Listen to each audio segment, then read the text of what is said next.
I think it's the Oscar Wilde quote of like, just be yourself because everyone else is taken.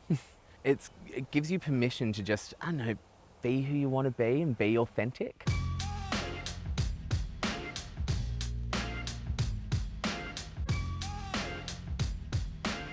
So my name's Jacob Thomas, my pronouns are they and them, and I am from Shepparton in country Victoria. I am a human rights worker, I'm an academic, I'm a researcher, a published author, and in my spare time I'm a drag queen. Shep is a really beautiful country hub in regional Victoria. Definitely one of the most artistic hubs. Don't tell Bendigo, they will get jealous. So we are looking at Shepparton's pride and joy.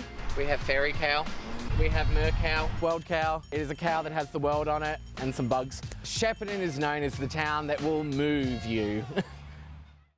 Growing up in Shepparton was a mixed bag. It had its ups and had its many downs. Like, I knew I wasn't straight, like 100% straight, when I was about 10 years old. And at that time the bullying was at its highest. It was a rough time. It was probably like the worst time it could have come along, because I was already dealing with being, you know, the fat kid in school and the artistic kid in school. And then I was like, oh, I've also got to be the gay kid.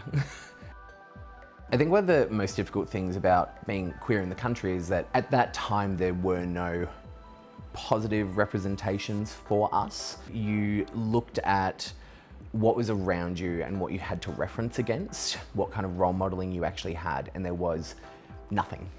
Shep's already done so much in a decade, and it looks poised to do even more.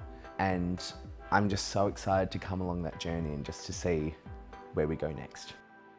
In 2013, I was at a planning day for a queer conference, and a friend of mine was there, and we were doing names and pronoun rounds just to make sure that everyone was, you know, comfortable and could be their best selves. And my friend went, oh, yeah, this is my name and my pronouns are they and them, I'm non-binary. And that was the click moment for me. I was like, that's it. I finally have the words for it. That's your first birthday. Is that a sailor outfit? It might be. And you're still surprised I ended up queer. I had never said anything to my mum, and she kept on and on and on about more grandchildren, whatever. And in the end, one day I said, well, Mum, I'm not sure if Jacob will have grandchildren, if there will be grandchildren on Jacob's side. I think we were driving along and I said he bats for the other team. That was all I said to her. And she just said, oh, well, as long as he's happy. He was school captain at Wanganui, he probably told you that too, did he? So it was a pretty good achievement on his part. Yeah. Fair part. Has it been getting used to the new pronouns? It's difficult, and if it's difficult for me, it has to be difficult for people that don't have an understanding of the situation. So it's like everything, it's just going to take time. A lot of people just like to pick on somebody who's different, and we've got to change all that right from at home. So, yeah. Yeah, absolutely. What I think really challenges a lot of people is that for non-binary, gender diverse, and, you know, trans-binary people, is that not everyone goes through the same process. You know, I have my own experiences of dysphoria, but I have a great deal of gender euphoria. My gender is mine and I love living in it. What really got me involved in advocacy in the first place is in 2010, a very dear friend of a lot of us in our community in Melbourne suicided. And it's not just because that was my friend, it's because that's my community. It's a preventable harm and it's a preventable death. It's a thing we deserve to be, is authentic. When you are authentic, you do well.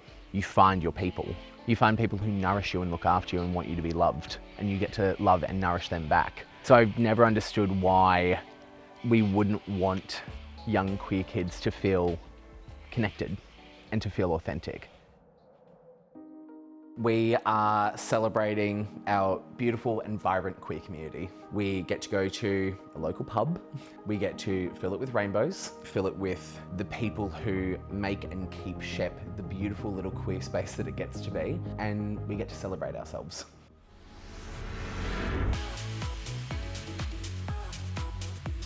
Tonight was absolutely fantastic. It was so lovely being able to be back in my hometown, in what we'll call drag. I was gobsmacked when I walked in the door and saw how fabulously it was all set up. Like, yeah, it was stunning. One of the beautiful, wonderful things I think I've discovered and I hold on to so deeply about being queer is you find family and you build family for yourself. So go and find people who are going to unconditionally love you for who you are.